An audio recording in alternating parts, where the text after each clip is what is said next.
Okay, Case 39 stars Renee Zellweger as a social worker who has 38 cases. And then all of a sudden she's given a 39th case, hence the title Case 39. And she goes to this house and there's what appears to be your normal, regular, everyday, sweet girl. And the family's just kind of weird. For initial interview, the father doesn't want to say anything because he doesn't want to speak out of anger. And the little girl talks about how her parents have said mean things to her, they don't love her, and he said they're looking forward to sending her to hell. Then all of a sudden, she places a phone call to Renee Zellweger's character to let her know that something bad's going to happen to her.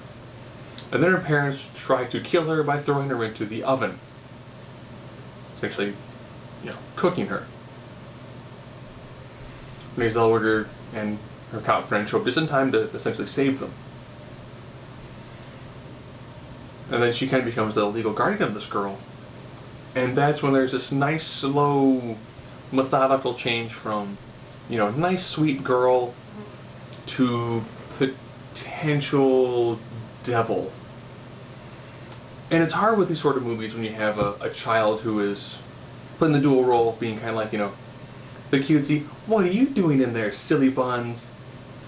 To the whole, no, you're going to do what I say, because if you don't, I'm going to make your worst fears essentially become your living hell.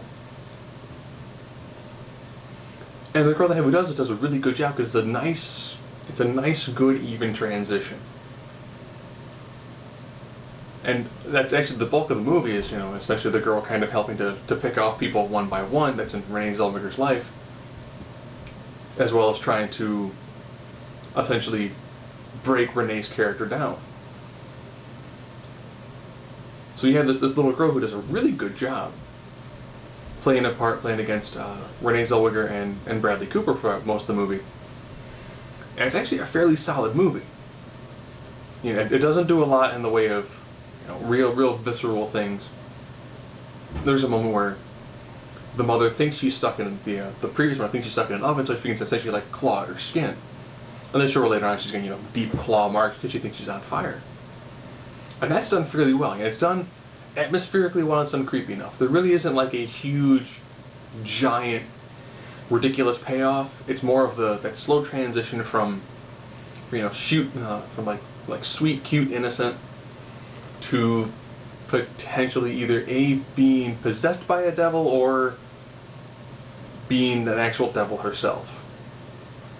So you've got those sort of kind of weird, the child is kind of the villain, but done well. Case 39 is a fairly safe bet.